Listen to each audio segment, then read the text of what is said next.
Hey, good morning, good afternoon, good evening, Infinite Crypto Cruisers.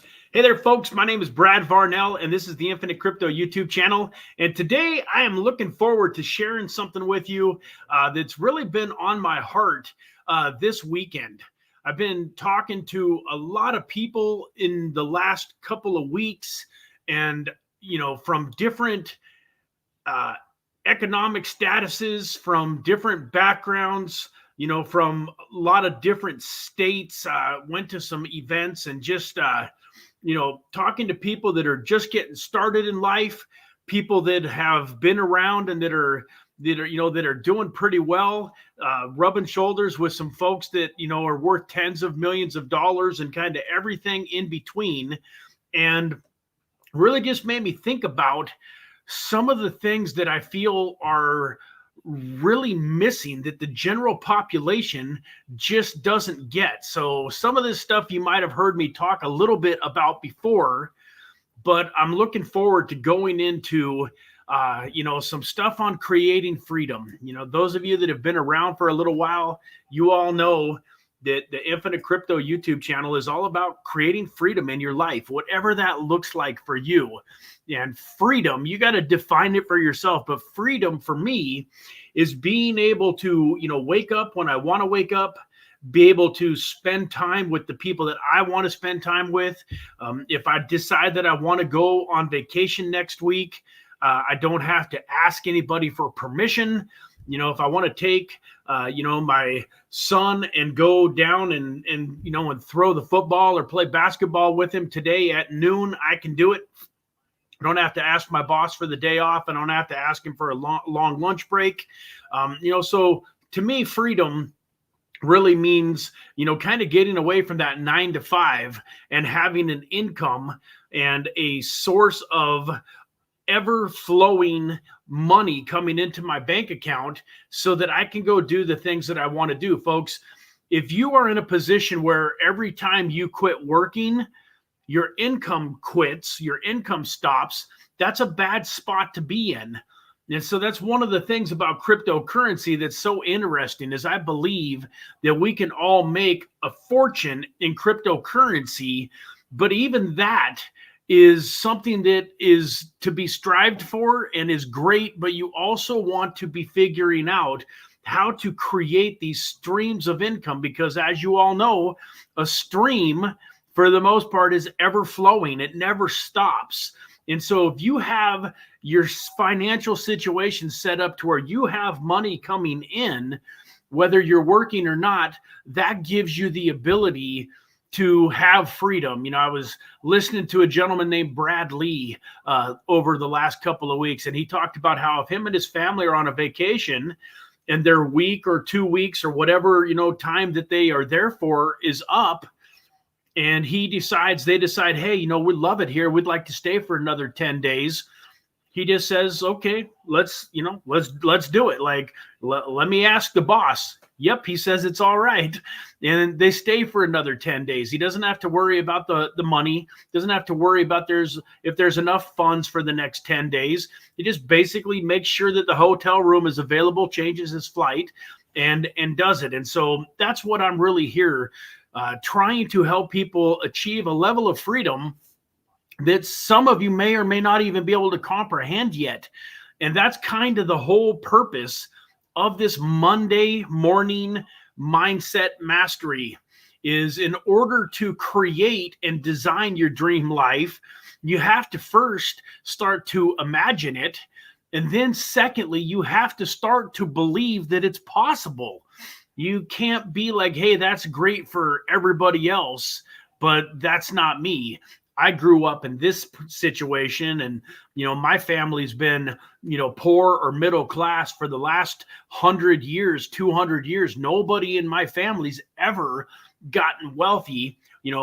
What makes me think that it's going to be me? That's a huge part of the problem with a lot of folks, is they've got these limiting beliefs. They've got these things that were programmed into them as kids that are holding them back. Reminds me of a story back, there was like a circus trainer that had like a circus, a flea circus. and he would train the fleas. If you put the fleas in an aquarium and you put a lid on it, the fleas will jump up and hit their head on that ceiling. And after a while, it don't feel good. They don't like getting thumped on the ceiling. So after a little while, you can literally take the ceiling off of the aquarium and the fleas won't jump out. Even though they have the ability to jump 2 or 3 times higher, they won't, because they've been conditioned that that is their ceiling. And until something comes along in life that proves them wrong, they'll just stay in there. I've also seen, situations where if you take an aquarium and you put a fish in it and you put a glass divider down in the middle of that aquarium, eventually the fish, if you leave it in there for a while, eventually the fish will quit hitting that piece of glass and it'll just circle. It'll only live in half of the aquarium. And literally after a while, it takes some time. It's got to be conditioned for a while. But if you let it sit in there long enough, you can pull that glass partition out and you will watch that fish still make circles and act as if that piece of glass is there. So let's, I want to say hi to everybody. Thank you very much for being here, Eric. Good morning, Deadwood. Yeah, man, I appreciate you. Like and share and subscribe. I appreciate that. Tim G, good morning. Oh, Joshua, I wish I remembered how you told me to get rid of this, but can you come help me for a second? I don't know how this keeps happening to me. And Dave P, good morning. How do I get rid of this thing?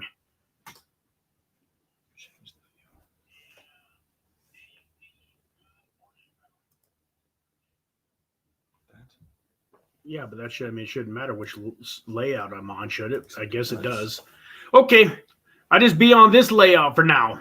So, and good morning, Tim. I hope I didn't miss anybody. I got a little distracted by my computer screen there, but so let me kind of go right into it. I'm trying not to be too distracted. You can't quite see her, but my cat jumped up into my lap right before this started. She's just sitting there, being sweet as can be. So she's not really that distracting. But a couple of the things that I really wanted to talk about, folks, was first thing. I heard this morning, and I thought it was, pretty brilliant, and it's so true. And it talked about the different ways that poor people, middle-class people, and rich people think of money. And so when I talk about this real quick, figure out which one of the 3 categories you fit into. And before the end of this video is over, decide that you're going to be in the rich people category. So poor people view money as a way to pay their bills. Middle-class people view money as a way to get good credit so that they can go out and buy things. Rich dad Robert Kiyosaki calls them doodads, like jet skis and boats and cars and four-wheelers and, fishing poles and whatever it is. Most middle-class people make money so that they can have good credit, so that they can buy things that they can then go do on the weekend. And then rich people view money as a way to make more money. And it's that simple, folks. I could just turn off the camera right now and be done for the day if you really take that to heart. Which category are you in? Are you a person that just really believes that you're all of your time and effort, you're just there to pay bills? You go to work, you come home, you pay your bills, go to work, come home, pay your bills. If all you're doing is going to work and coming home and paying your bills, you have the thought process of a poor person. And the gentleman that I was listening to this morning didn't make this clarification, but I think it's important for you guys to realize it doesn't matter if you're making 20 grand a month and living in a, 1-bedroom apartment, or if you're making $100,000 a year and living in a 4-bedroom house, or if you're making $500,000 a year and living in a mansion. if all of your time is spent working and paying bills, that's the mindset of a poor person. I'm not saying that you're poor, but you've got the mindset of a poor person, and you're never going to create freedom in your life with that mindset. And then once again, with the middle class, it really comes down to they're not willing to delay gratification. They get a good job, they start making some money, and all of a sudden they got a little bit of credit. And so rather than, saving up money and investing in assets, investing in things that are going to make them money, and then using that money to buy the boat, they want to go jet ski or, water ski and go fishing. They want to go now. They want to go tomorrow. They want to go this weekend. And so what do? They can't really afford that $20,000, $30,000, $40,000 boat, but they convince themselves that they're making enough money that they can afford that $500, $600, $700, $800 a month payment on that boat. And so they go buy the boat. Before you know it, they've got a house payment, they've got a couple of car payments, they've got the boat payment, maybe they got a little, they enjoy the country too. So they got to have a couple four-wheelers. So they go buy those on credit. And before you know it, yeah, they're making some pretty good money in their lives, but every single penny of it is just going to their doodads. And they think that they're living the life, they're living the dream. But unfortunately, folks, anything can happen that can very quickly topple that lifestyle and let it crumble down around them. Let one of them lose their job. Let one of them get fired, or let one of them get laid off, or let one of them have a company that goes out of business. The company that they're working for don't work anymore. And all of a sudden, these folks are one paycheck away from pure misery in their life. And so, folks, you got to get into the mindset of the rich, which is the rich look for every way that they can to take every dollar that they can and turn it into more dollars. And then they turn those dollars into more dollars. In The Richest Man in Babylon, which is one of my favorite books on money, even though it's a fictional book, it's a story. It's not a nonfiction book where they're talking about, hey, invest in the stock market, do this. It's a non-fictional book where it tells a story. It's more like a parable, but it's one of the best books ever written on money. And they talk about how you have to start making some money and then put it to work to where it creates children.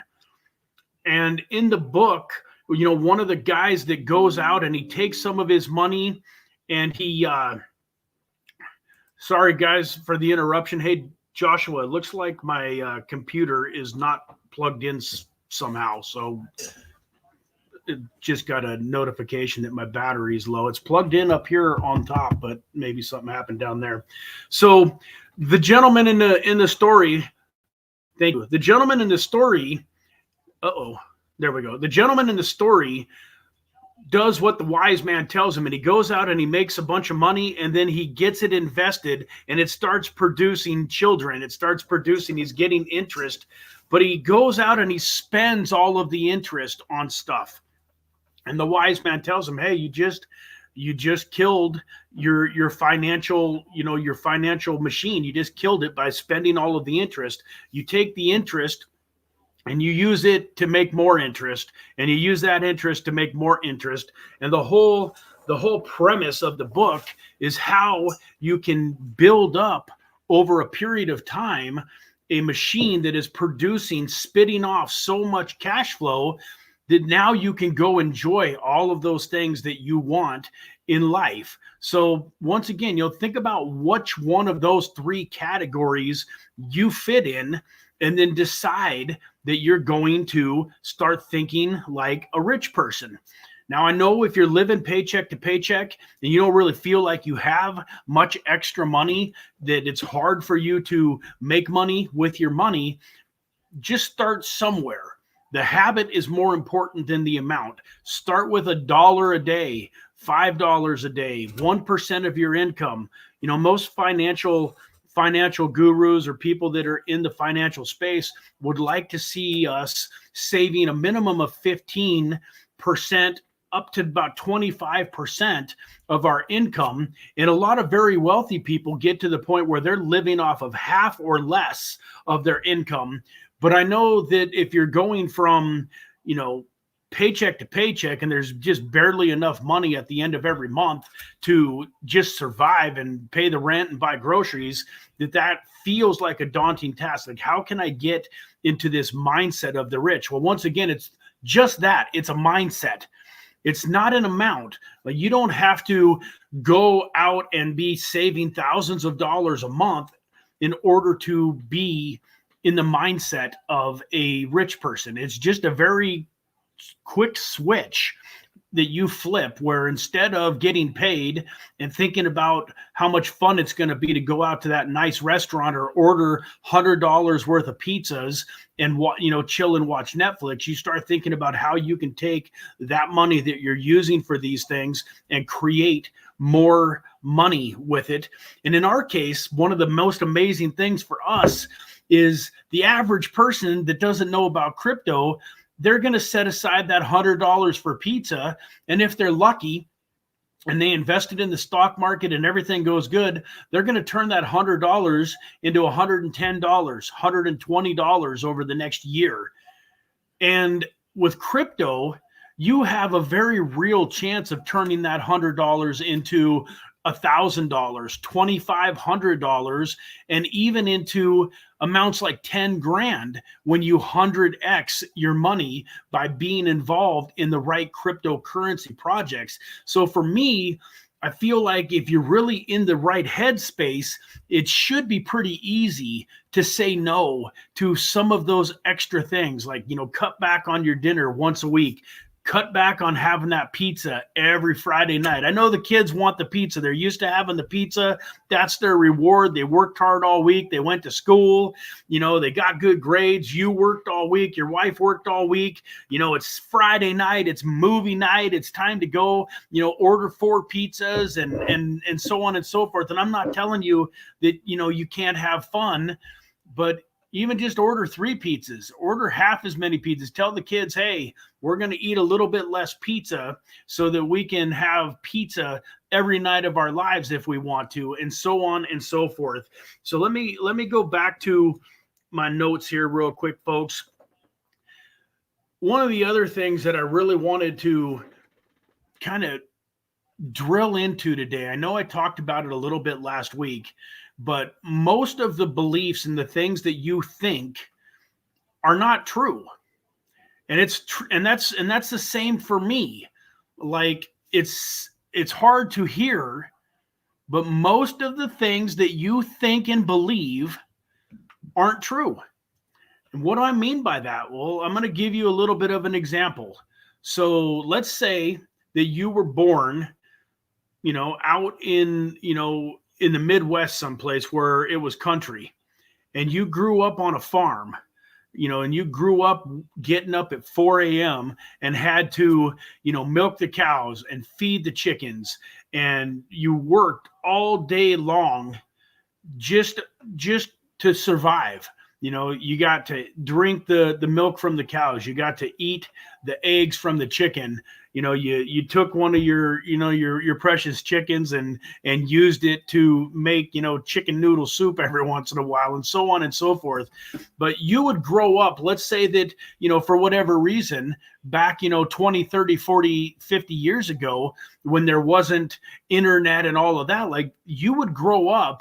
And if your parents, the people that were your, that were raising you, if they never told you about New York City, you can imagine how if at some point in time in your life, you're 15, you're 20 years old, and all you knew was that farm, and everybody that lived around you, they were all farmers too. And so on the weekends, you would get together and you would talk about how the farming went for the week. You can imagine how much of a culture shock it would be if something happened and all of a sudden you got to take a trip to New York. Like, that would expand your mind immensely. So folks, you have to realize that you are a product of your environment. You are a product of where you grew up, how you grew up. If you grew up in the projects in Detroit, where people were, killing each other left and right, and there was a lot of poverty, and there wasn't that many people that were moving out and becoming doctors and lawyers and having successful lives. There's some areas right here in our own country, right in our own backyard, where if people are born into that environment, unfortunately, there's a very high probability that they're not going to enjoy the kind of life that we might have the ability to enjoy. Now, that's not to say that they can't break out of that. There's a famous guy, one of my favorite guys in the world, named Eric Thomas, E.T., the hip hop preacher. That gentleman was born in Detroit, didn't have a dad, ended up homeless as a teenager, eating food out of garbage cans, literally, sleeping in an abandoned building. And now he's a multimillionaire, and he changes lives all over the world. But my point is, if you were born in that environment, when you got to New York, everything would be foreign to you. None of it would make any sense. And you would be like, man, why didn't I ever get exposed to this world and know that this existed? Because maybe I would have chose this world, this New York world, had I known it existed, but all I knew was this farming life. And so the reason that I bring that up is because I heard a story recently that really, to me, brought this all to a point. And that was, there's a gentleman way back in the slavery days. I want to say his name was Frederick Douglas.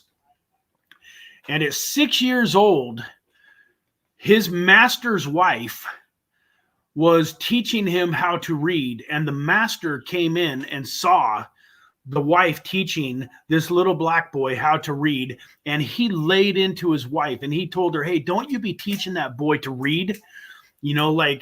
And he was so against this boy reading, and it was because he knew that if this little boy, or black people in general, were taught to read, that they wouldn't be able to keep them enslaved. And so this little young man at 6 years old decided, hey, if the man that can sell me away from my mom, if the man that can sell my mom away from me, the man that controls my life is that dead set against me reading, I'm going to learn how to read. And he was very resourceful. He started figuring out ways to learn how to read. He would take, because his master was fairly rich, they had good food. So he would take some of the food, the leftovers, and sneak it out of the house and go down the street. And he would give this food to some of the poorer white people in the community in return for these white children, teaching them how to read. And long story short, it's an amazing story. But long story short, through learning how to read, he got out of the bondage of slavery. And the reason I tell that story is because everybody that's watching this video probably has the ability to read. And if you don't, nowadays you got books on Kindle, you got YouTube videos like this. Like, there's absolutely no excuse. But my point is, so many people right now out here all over the world, right in our own backyards, our own neighbors, our own friends, our own family, are living a life in bondage, yet they have the ability to read, but they're not using the ability to read. And that goes kind of to my point. The whole moral of this story is, what good does it do you to have gone to school and to learn how to read if you don't apply that knowledge? What good is it to you? You might as well not know how to read. Like, if you're sitting here watching this video and you're like, yeah, I ain't read a book in 10 years, then what's the point of knowing how to read, folks? The way that you change your life and the way that you get into a different place economically, relationship-wise, whatever it is to go in and start reading, folks. I mean, these are just the books that I have right here next to me on my shelf. Just, I ain't even got enough hands for them. That's all right there. And then if I reach just slightly further here, folks, not to, but here's another chunk. Here's a couple of these are the same book, but there's 4 or 5 more, and that ain't it either. And I swear to goodness, folks, I didn't do this on purpose. I didn't set this up ahead of time. Literally, here I am. And folks, this is just right within reach, arm's reach of my desk, all of these books and the ability to teach myself. So, one of these books here, Power of Positive Thinking, Success Through a Positive Mental Attitude. But, I'm talking about money. I feel like I know a lot about money, but guess what else I got here? I got Tony Robbins' book, Unshakable, all about finances and what the wealthy people are doing. And just, on and on and on. Tim Grover, Relentless, like how to be unstoppable in life. This gentleman was Kobe Bryant's basketball coach, and he was Michael Jordan's basketball coach. And he talks about the mindset that those guys had and the ability to win. Do you guys realize that Kobe Bryant would go win a championship, like the pinnacle of the pinnacle of the pinnacle, go win a championship, and then the next day he was at the gym at 3:00 in the morning? Folks, that is, a mindset. Right now, unfortunately, my dog ate this book, but this is one of my favorite books in the world. Wayne Dyer, The Power of Intention. And I love that book. Slight Edge by Jeff Olson. I really love, Slight Edge by Jeff Olson, and on and on and on and on. But folks, success leaves clues. I promise you, go find the most successful person that you know that's a multimillionaire and ask them how many of these types of books they've read. Ask them what they program with your mind. Something else I wanted is, like, I'm drilling this into you because so many folks don't have what they want in life. And the answer is right there. Like, you can change your mindset very quickly if you immerse your mind into it. I mean, how many of you guys have decided that you wanted to learn how to play chess, or you started playing spades, or whatever game, that you wanted? You started playing a video game. Let me ask you this. The very first time you played, Call of Duty or Grand Theft Auto, you weren't all that great at it. But when you played it for 5 or 10 hours a day for a couple of months, you were basically an expert in no time at something like that. All you have to do to become an expert in cryptocurrency investing, or how to make money, how to have multiple streams of income, how to have the right mindset, how to not be negative, all of those things are right at your fingertips. And once again, if you can read them. If you can't read, listen to them on audio. Well, Brad, I don't have time for that. Well, I don't know what to tell you. You're never going to have time, and you're never going to have financial freedom if you don't figure out a way to make time. So I do have some good news. For those of you that don't have time, I'm going to free up a little bit of time for you. Number one, this is like not changing life at all. Like, I'm not telling you to throw away your TV. I'm not telling you to not go home and not watch Netflix and chill. I believe that you would get to where you want to be way quicker in life if you made some of those decisions. But how many of you, by a raise of hands, or put a 1 in the chat, or however, just, think it to yourself, how many of you have to drive to and from work, or to and from your business, or to and from the grocery store, or to and from the gym, or to and from anywhere? How many of you spend at least a half an hour a day in your car? I would venture to guess that 99% of you probably spend at least 30 minutes a day in your car, at least on most days. And there's a lot of people that are commuting back and forth to work that are spending 30, 45 minutes, an hour both ways. So folks, quit listening to music and start listening to YouTube podcasts. When I get into a car by myself, I almost never listen to music. I always pop open my phone.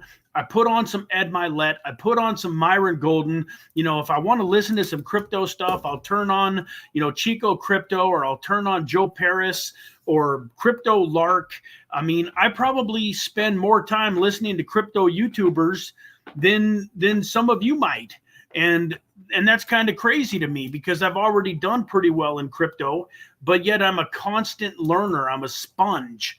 And folks, I'm telling you, the quickest way to get from where you are to where you want to be is to take some of that time and start working on your own mind, start learning new skills. Second of all, if you go to the gym, if you work out at all, it's one of the things I love about this 75 hard. I'm working out twice a day for 45 minutes a day. I don't listen to 1 second of music while I'm working out. Nothing but podcasts. Today on my 45-minute workout, I was listening to Myron Golden the whole morning. In fact, a couple of the things that I talked about today came from that podcast, and I wanted to mention them, while they were fresh on my mind. That story about Frederick Douglas came from that podcast. And so I love 75 hard because of the health. I've just lost a couple more pounds, down into the 240s again, headed for 199. But the thing that I really enjoy the most about 75 hard is that I get an hour to an hour and a half a day of positive thinking stuff. I've been listening to Joe Dispenza, Dr. Joe Dispenza. Write that down. If you haven't ever heard of Dr. Joe Dispenza, go look him up on YouTube and listen to some of the information. He is huge on meditation, visualization, how to attract things into your life. One of the things that I learned recently is that,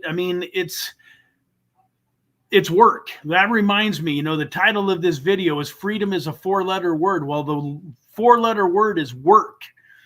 And for a lot of my life, I thought I was having freedom by avoiding the work.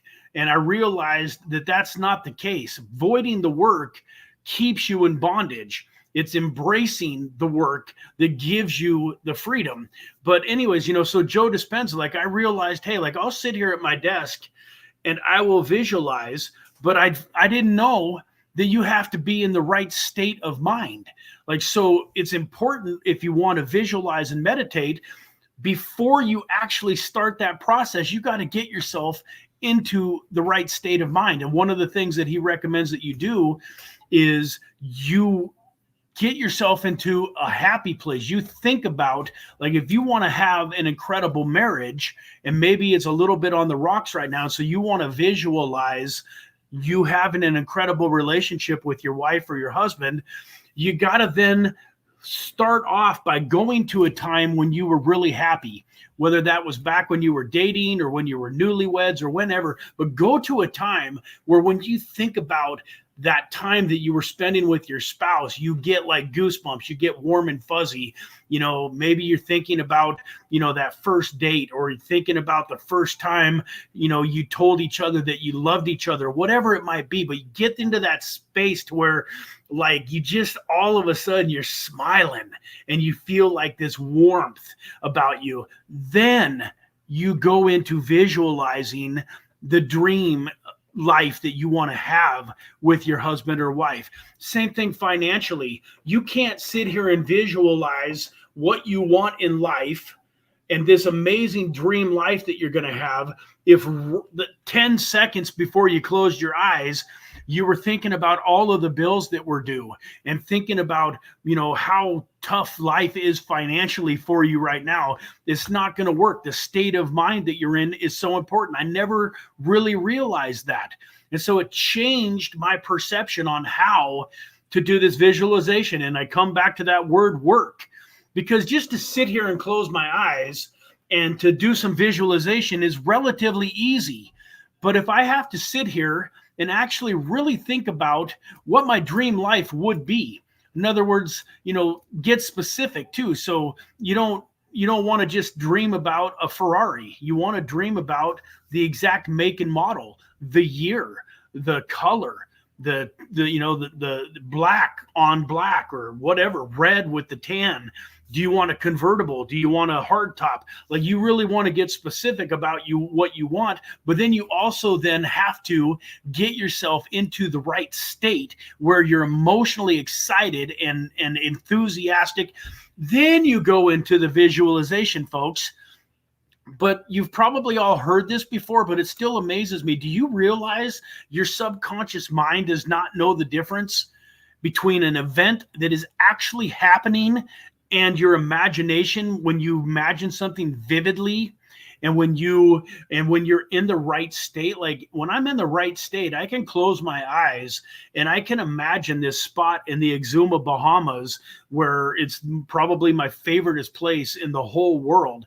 And I can imagine this one beach where the turtles swim right up to you. They've got these huge sea turtles. They swim right up to you, and you can give them a little bit of lettuce, and they're swimming around you. Like I can imagine that so vividly that it's like I'm there. And what I'm here to tell you is your subconscious mind doesn't even know the difference. You can sit there and imagine that you were at that beach for 30 minutes and be like, you can come out of that trance as happy as you would have been if you were literally right there experiencing it.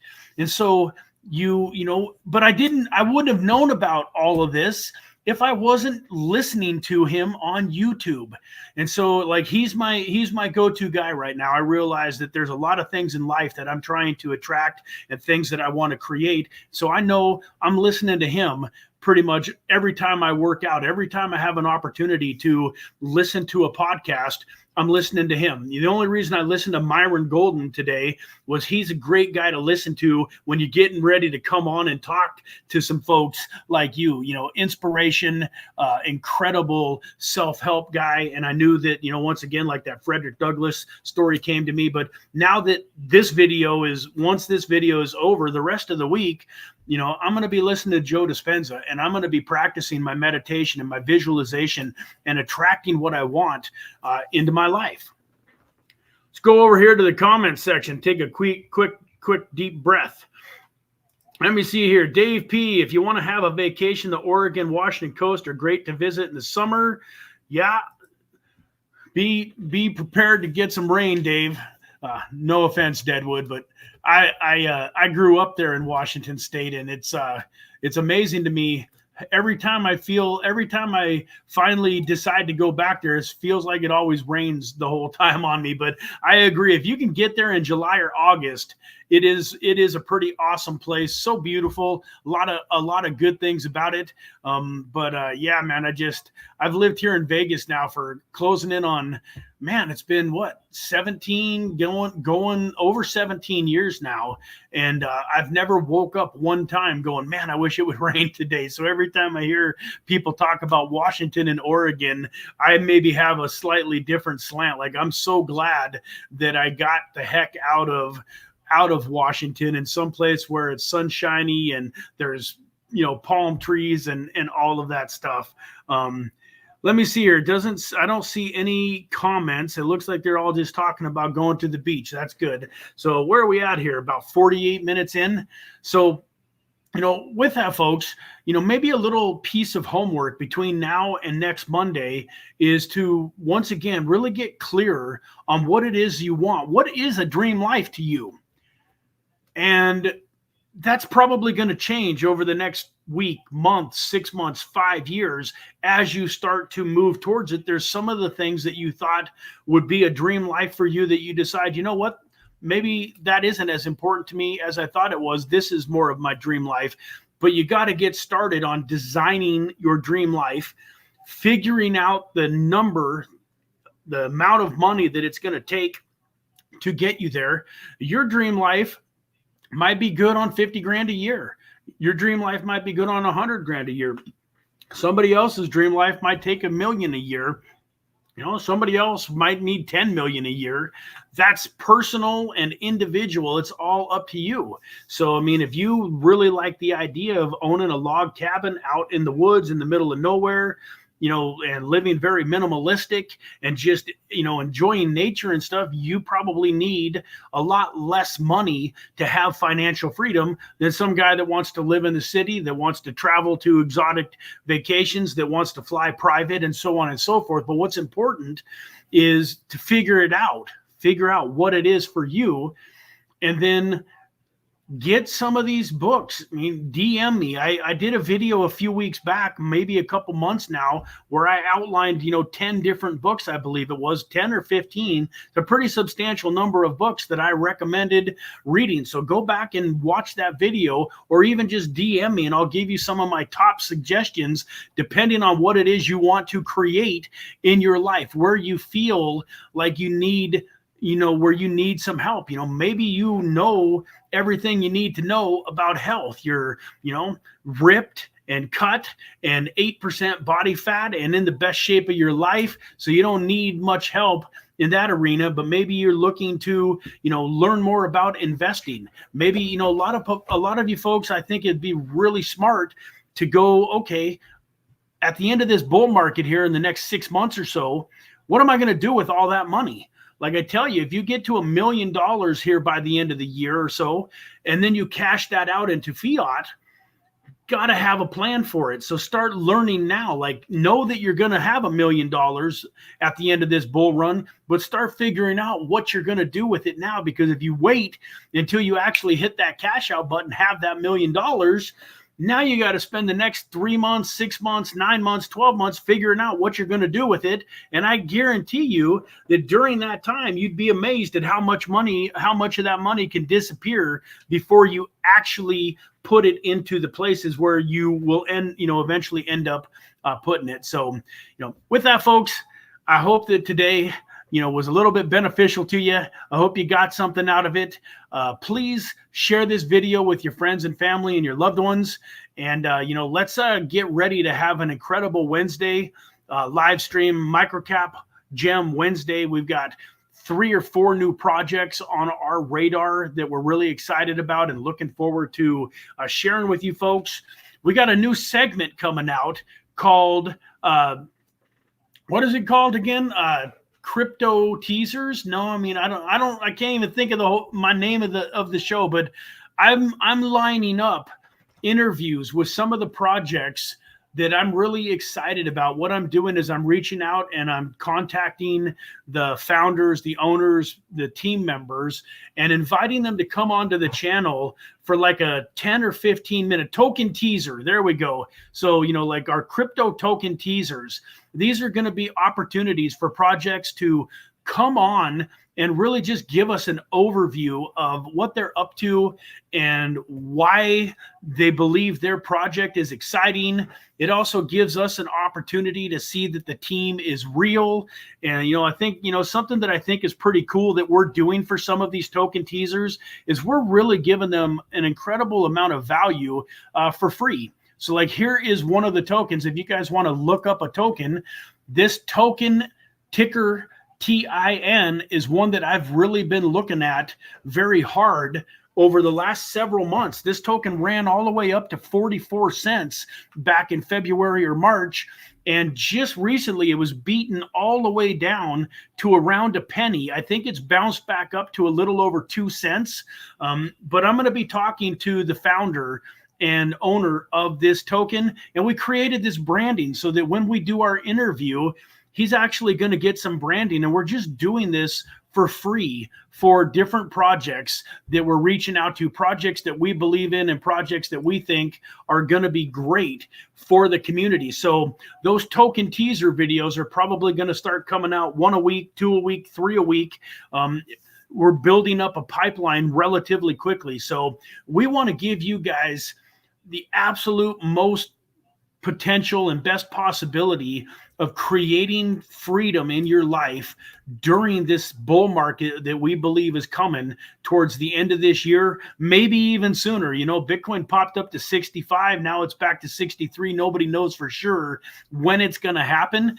But I do know this, folks. It's basically September. So September, October, November, December. I mean, we got 4 months until the end of the year. And I believe that during that 4 months, at some point in time, all of a sudden, the switch is going to flip and the market's going to turn green.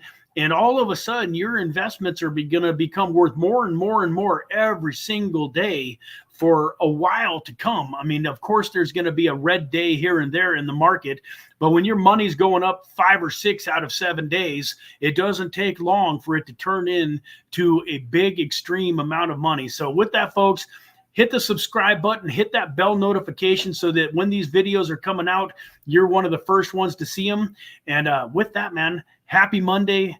Go have yourself an incredible week. I look forward to seeing you on Wednesday. God bless. We love you, and take care.